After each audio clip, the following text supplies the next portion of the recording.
Hey, everybody, welcome back to another episode of Simply ICS Cyber. I'm Don C. Weber, the cybersecurity guy. And I'm Tom VanNorman, the ICS guy. Today we have a very special guest, Gus Serino from I&C Secure. Gus, you want to introduce yourself?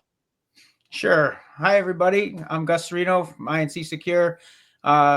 Small company, started about 2 years ago, focusing on helping municipal organizations, small OTICS in critical infrastructure orgs, build cybersecurity programs. I guess my background prior to that, I worked for Dragos for about 4 years doing similar stuff. And I spent about 15 years working for Mass Water Resource Authority on the SCADA team, and also responsible for directing the cybersecurity program on the OT side there. And so I really appreciate you guys having me on, and looking forward to the conversation.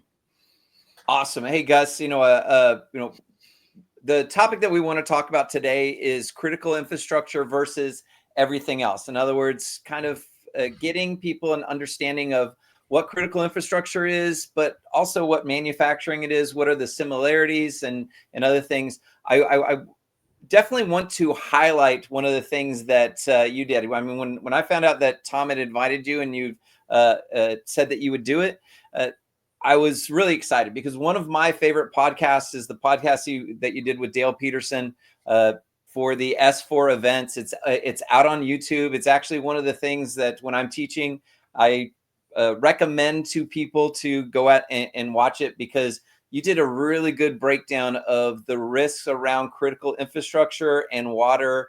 And, first, I just want to start it off. Thank you for doing that. I think it's really valuable for everybody. Wow. Thanks for saying that. I was honored to be on that one, and definitely he's had some pretty sharp folks. So thanks for saying that. I appreciate that. It was fun. Absolutely. So to get us started, can you help people understand what you would define critical infrastructure as, and how it might be related to or significantly different from just everything else in manufacturing, distribution, and other things? Yeah, sure. Critical infrastructure, I guess you'd start with, CISA, right? So under DHS, CISA, which is the Cybersecurity and Infrastructure Security Agency, they define 16 sectors basically that produce some sort of service or asset that is an underpinning of society and critical to national security. And so that's things like transportation, water, wastewater, electric, health and human services.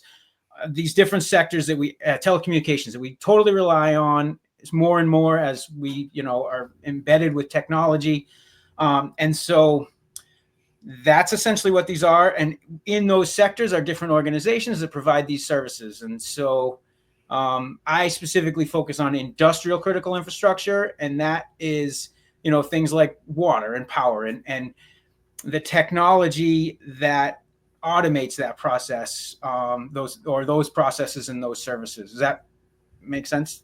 Yeah, it definitely makes sense. So how does that differ from, are they using different equipment, different communication protocols than something like distribution or manufacturing or something like that? Oh, right. Yeah. So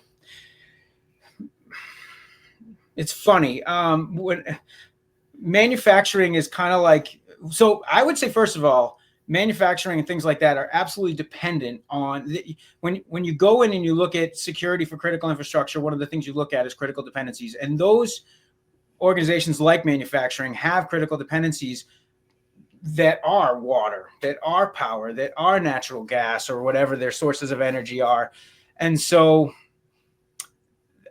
there's that, and then in terms of architectures and equipment, right? So when you look at, and this is only my limited experience, but when you look at manufacturing, it's kind of generally sort of a flat structure where the industrial piece and the IT piece is all sort of merged together.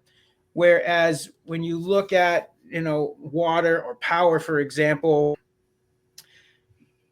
people talk about this Purdue model where you have enterprise connected to the OT, and you don't see that as much personally where I go. I work with a lot of small organizations where you see like a plant or a series of industrial facilities that communicate with each other, oftentimes still on serial radio, cell kind of, low bandwidth kind of stuff, comes back to central, maybe a treatment plant or a central office. And that goes maybe to the direct to the internet for things like remote access and maintenance. You don't see this like large enterprise organization that has a connection to the OT environment. I mean, where you do see that is in the big organizations, the large energy companies, the large private companies. But a lot of critical infrastructure is municipal owned, little tiny organizations that are sort of sectioned off and not part of the larger enterprises. Does that make sense? That makes sense, Gus.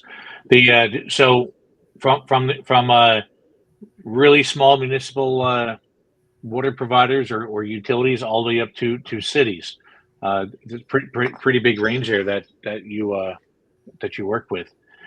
What's the biggest problem that you normally see, Gus, when you go out to a customer?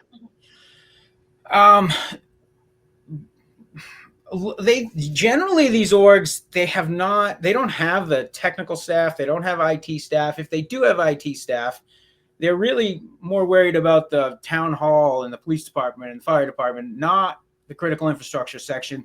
They don't really want to touch it. They don't know much about it. And so what you have is like a plant that was designed in like around here in Massachusetts. I do a lot of work in the Northeast.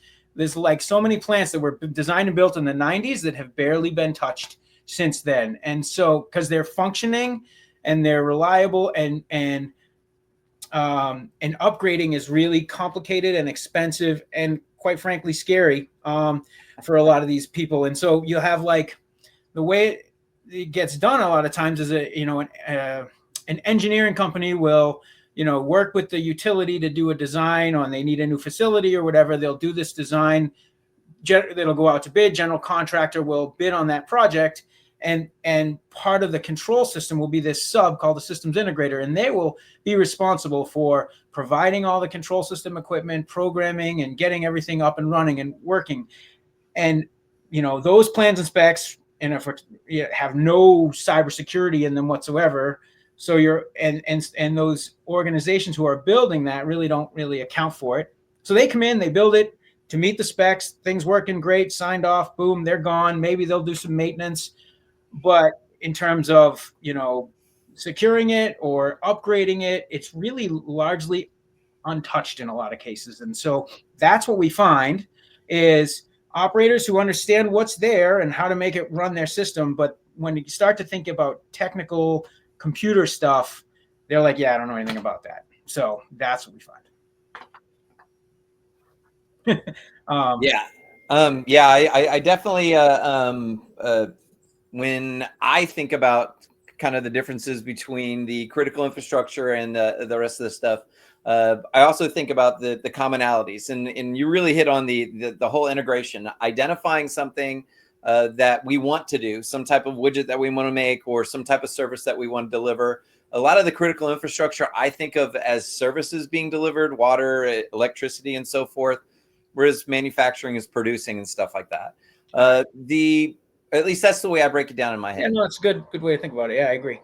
And from an integrator standpoint, I think you really hit the nail on the head for one of my concerns in the industry. We have a lot of utilities, more in the electricity that's pushing the improvements from a cybersecurity standpoint. Water is definitely we're starting to see that that slow progression and I don't want to say catch up, but they are. You could say like you are. Yeah, people like you are moving that in the right direction. But it's really those integrators. Those while the organizations are saying we want to do these things, the integrators are having this issue that they're not being asked. They're just being expected to do secure things, and they're trying to save costs. They don't know what that end user is actually going to be doing. What is their security team's responsibility? So I know that you do this for people, but how is that industry changing from an integrator standpoint? Are they improving? Are you seeing people with more training? What's your experience?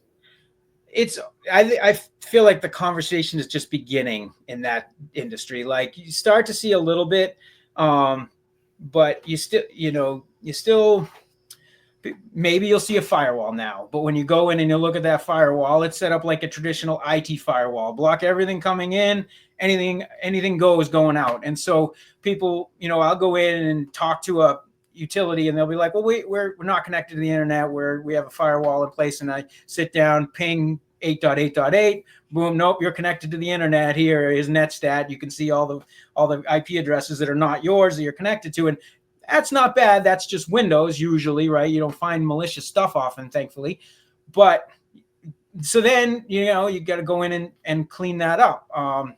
So to answer your question, it's only beginning. And so people are starting to recognize that cybersecurity is a thing we need to focus on, but most of them still don't really know what that means, or what to do. And that's kind of what I've been trying to do, is go in and you don't want to break anything. That's one of the things about what we do in security is quite often we break stuff. So you don't want to own that, right? So I try to go in and do the things that are going to be the least breaky, but also give some sort of, security. It's so easy to implement, if, for remote access, for example, it's so easy to implement MFA when they're, VPNing in. It's not that hard. Like everybody's using a smartphone. You just get Google Authenticator or Duo for free, go in and just set that up, and it's not that painful. Everybody is like, I don't want it, but it's not that bad. So that's what I find is, they're only beginning that conversation. And I think if we really want to move the needle on cybersecurity for critical infrastructure, we need to be getting the engineers and the systems integrators on board and learning these skills, or like specialty companies that are part of that, prime sub structure where the general contractor has a cybersecurity focused company that's part of the integrator and on that team. Either way, we need it. But the thing about water, and even, electric distribution is it's not in the requirements, it's not in the regs. So it's not going to make it into the plans and specs yet because it costs money, right? And so they're trying to limit how much all these projects cost, tens, hundreds of millions of dollars. And, there's no section in those specs that talk about cybersecurity. And so it's not getting integrated into the project. When the project's built, it's not being tested and validated that things are secure. And then we're coming in after the fact and trying to figure out how to add some security in years down the road with old stuff. That's where we're still there, unfortunately. That's where we're at. Gus, the customers you work with now, when you go in after the plant's already been built, and they're all proud to look at their new plant that costs tens of millions of dollars, and you say, hey, you didn't install security here. It's going to cost you another X amount of dollars. How receptive are they? What do they say when you tell them that? Unfortunately, they're receptive in that they know it's a problem, and I should say this. Some people know it's a problem, and this is where we're at right now. You still get these sort of champions where you have somebody who's like, I don't want to be on 60 Minutes like something they've seen. Let's try to address this. But you're going for grant money, right? Because there's no regulation, you can't go to town meeting wherever your budget's coming from and get the money. So you're relying on grants. So that's where we are. I do a lot of grant writing for my customers to get the funds. They want to do it, can't pay for it. So we go and get grant money. Luckily, there's some grant money available to do that right now, but it really needs to become part of the operating budget to be sustainable. Because even now, I'm hiring, I'm going in, I'm getting hired and going in and doing this work, but you can't just set it and forget it. It takes maintenance. It's, and so trying to make sustainable programs where on a recurring basis, they can call me, I can go back and update the firmware on the firewall, or, when things break, fix them for them, because they do, it's technology. It inevitably breaks. You need maintenance. So I guess to answer your question, they're receptive, but they don't have the money. So we have to go for the grants. which isn't the most sustainable place to be.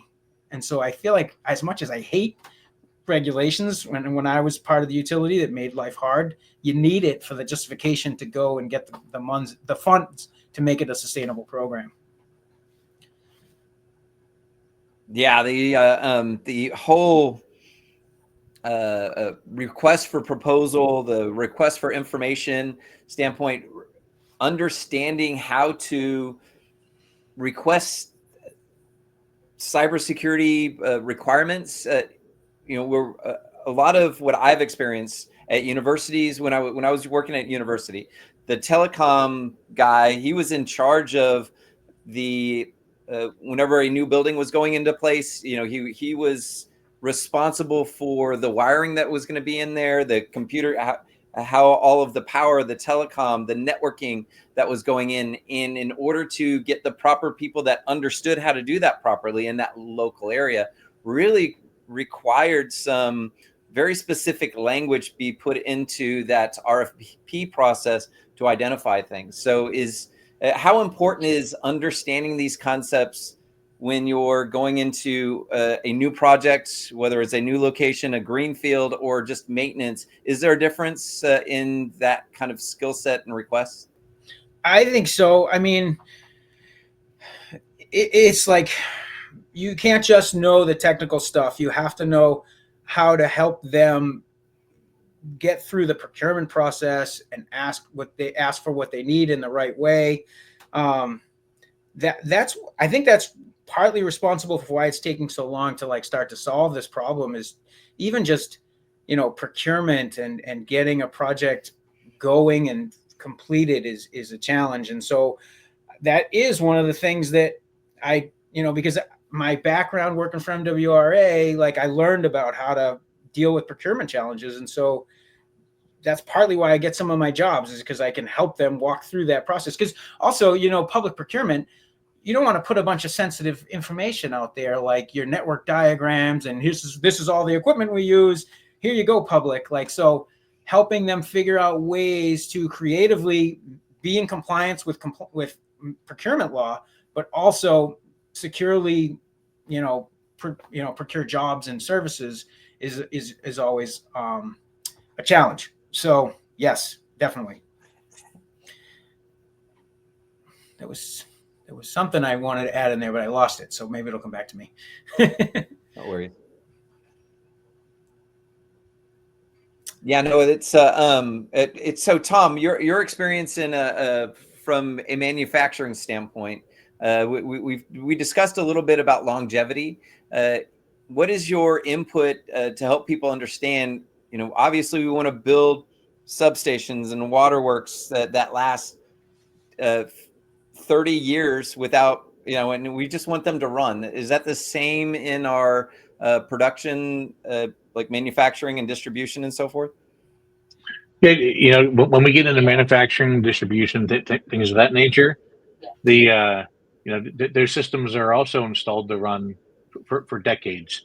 The only caveat that is depending on the manufacturing or type of manufacturing you're doing, they might switch a line out for, instead of making one widget, they're going to make the other widget because of market changes or seasonal changes or whatever. So sometimes your technology will get upgraded, sometimes it won't. But it's similar things. The difference is, a manufacturing company making candy isn't the same as your water plant or your wastewater plant, being protected.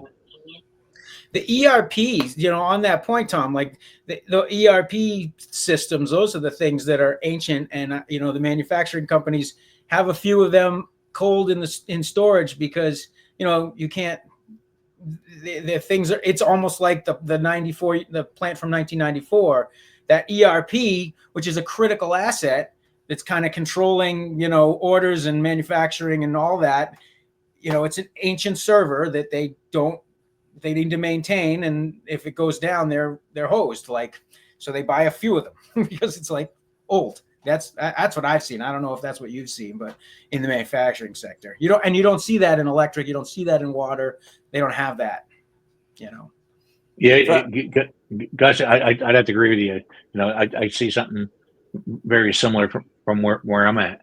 But the Gus, when I go to different customers or different events and things like that, and I'm talking to people, and one of the things that InfoSec people will say is, "Why don't you just upgrade it? Why don't you just go and upgrade that computer from Windows 7 to Windows 11, or pick your OS, right?" And even your PLCs and things like that. People say they've been legacy for years. Why haven't you upgraded them? One of the things that I always say, and love to hear your input on this, is the person running that plant only has so much budget a year, and they know they have to replace that pump, or that pump just went bad. Do they replace that pump, or do they upgrade that unmanaged switch to a managed switch to get span data out, or upgrade that HMI that seems to be working just fine, but it's running Windows 7, has all kinds of vulnerabilities on it, but that pump's down. Where do you put your money? Because you can't go into debt, right? In order to do that, you have to issue bonds. You have to, there's a lot of things that go on there. You just can't. You have to run a balanced budget. What's your thought on that? Yep. So first of all, what I see a lot is, the HMI that's running Windows 7 is running the version of the HMI application from when it was put into, and they haven't been paying maintenance on that. So not only are you buying a new computer and paying for the professional services of somebody to come in, now you have to go buy a brand new license for the HMI software, and then you have to think about compatibility. And then how far do you go? Now you're going to have this thing talking to a PLC from, 2000 that's also end of life, and you can't get parts for that anymore. So they've been buying spares when somebody does an upgrade and have them sitting in their electrical room, right? And so that's the reality of that. And then when you start to think about, so the HMI and the Windows stuff is one thing. It's doable, but it's costly, and more costly than you'd think. Then when you start to look one layer deeper and you're looking at the plant and trying to replace those PLCs, now how far are you going to go? Like, can you put in a new processor that utilizes the old IO so that you don't have to worry about, the new IO, or do you have to put in, is there space to put in a whole new cabinet with a new PLC and new modern IO? And then how are you going to keep the plant going while you cut over? Can you shut down? How long do you need to be shut down for? Or that's when it becomes like a really creative engineering problem that also has a ton of risk, because now you're going to be in this place where you have new and old, and you're migrating. And if you run into a problem, which you inevitably will, right? Can you go back? Like, how do you run with both systems live for a while? It takes a ton of planning and a ton of engineering time, and it's not cheap to do that. We definitely need to do it. But I love somebody, I think it was Dale Peterson at one point, was talking about virtualization for PLCs. I am waiting for that, because we need that, because that IO piece, that physical integration where, you have a PLC and you have like tons of racks of IO that go all over the plant, and trying to replace that is the hard part. And someday, if we have like universal IO and virtualization that will make our lives easier, and switching that stuff out, I'm waiting for it. We need it. Yeah, Gus, I see a couple of manufacturers already have a couple PLCs out that are virtualized or software based. But you're right. We definitely do need more virtualized PLCs, and then the universal IO. We've seen that's been out for quite some time. IO that runs off of Ethernet IP or Modbus or Profinet, or pick your communication protocol there. But you're right. The technology, it seems, has not kept pace with some of the needs of the plant floor, and that's virtualization of the PLCs. But I wonder how many asset owners are actually requesting that, or how many controls engineers are actually requesting that. That probably drives that innovation pipeline from from the manufacturers. I've never seen it in. I'm glad that you have. I've never seen it in the real world, only in like marketing stuff. So when it comes to engineering and thinking and solving these problems, because we're talking about people that are solving problems, getting information from the physical world. When we're considering the expertise of these individuals that are implementing these things, one of my first thoughts is, do they really need to be cybersecurity professionals? Meaning that, they're engineers. We want them understanding the products. We want to understanding how to make things or create this service. So what's your experience around the dissemination of cybersecurity information to some of these engineers and operators? So it's only beginning, and I think it's subspecialty kind of stuff, right? Like you said, you don't to do some of what I was just talking about. That's a control systems engineer. That's a systems integrator expert. They don't necessarily need to be the cybersecurity expert, but you need somebody on that team who's thinking about that, and because you have to do it all, and it's a lot. It's a lot to know all of it. I certainly don't. Like there's just too much to know. So, but you need it. And that's why somewhere in between control systems engineer and IT guy, like Tom VanNorman is that guy. True. Yeah, it's true. No, I mean, but I think your experience is kind of the future of the cybersecurity on the ICS OT side, meaning that we do need some of these people that have experience implementing some of these technologies, becoming curious around cybersecurity, taking that, bringing that physical knowledge of the operational environments, whether it's manufacturing or whether it's critical infrastructure, coming over to that cybersecurity side and to assist with the actual operational requirements with security considerations. 100%, because in the end of the day, the plant can't go down, and there's a lot of sensitivities in terms of like when you're making changes in these environments, like I said, you might break something. You don't know really what's going. You have to be careful about understanding what's going on under the hood in the network and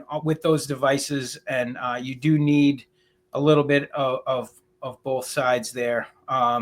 The other thing I think, you can go crazy with cybersecurity, and I don't think we need to go crazy. We need to be practical, because somebody's got to maintain the stuff when you leave, and it costs a ton of money. And there are big bang for the buck kind of things that we need to do, and I think that's where we need to focus. Like the securing the remote access, getting the MFA on there, some segmentation. Getting some detection capability so that if something's going weird, you can figure it out. The incident response plan is huge, right? So, I go and look whenever I see an incident response plan is either super IT focused or worse, and it has nothing to do with how we're going to run the plant when we have an incident, and I think that's where I think we need to focus, because it's practical and it's not putting a bunch of technology that isn't going to be maintained, that's going to break, and then something's going to break because it broke, Yeah, it's funny you mentioned that, Gus. Tom and I just got off. We actually recorded the next episode yesterday, and it's talking about what you just talked about, which is the 5 ICS critical controls. Yes. That for cybersecurity. So we definitely talk about that in the next episode, but that's a great lead into that. So we appreciate that. I love that. 5 controls is where sorry, Tom, I didn't mean to interrupt you, but I think it's amazing. I use that as my guide for all of my stuff. And then it's maps to if somebody's on NIST or somebody's on CISA CPGs or whatever, it maps well, but it's a really good starting point. Yeah, I was glad, Gus, that you finished this with mentioning 3 out of the 5 critical controls that Don and I talked about yesterday for the next episode. But Gus, we have about 30 seconds left in this episode. Do you have any closing remarks that you want to share with everybody? I think we need creative solutions to do this. One thing I just want to throw out there that I'm doing this really cool thing in Massachusetts where we got a grant to build a collaborative of water utilities so that we can work on this together. And as we looked at what was feasible and what was not, we kind of like, well, here's a goal that we all want to work through, and it's around the 5 critical controls, but we can do monitoring because we can set up some monitoring. It's not going to impact the operations, but if you have secure remote access and you have some network segmentation, you meet that baseline. Now let's get a little bit of detection in place so that we have some visibility and we can see if there's, the Volt Typhoon or somebody sitting there that we don't know about. I think that's kind of where I'm at in my head. Very good. And with you mentioning network monitoring, Don, that takes care of 4 out of the 5 critical controls. Vulnerability management. Vulnerability management is the other one. Yep. Update your firewalls. Look at the edge. And your edge network devices, your routers. Don't expose the remote access, even if it's secure remote access. Don't expose that to the internet if you don't have to. Gus, once again, I really appreciate. I can't say how much I appreciate you being on, your experience in all of this. Thank you very much for kind of helping people understand what goes into actually operating some of these environments, some of the considerations around that. I really appreciate it. Thanks for having me on. It was really fun. Yeah, thank you, Gus, for joining us on this episode here. We really enjoyed the talk. And Don, when is this going to be released? This one's coming out in this is the 3rd episode. Hang on, I got to come down here. This is on the 19th, so March 19th. This is the March 19th episode. The one following that is 2 weeks later on February 12th or 2nd. Excuse me. All right. So so we'll see everybody. Thank you very much, everybody, for joining us, and we'll see you next time on the Simply ICS Cyber podcast. Thank you, everyone. Thank you.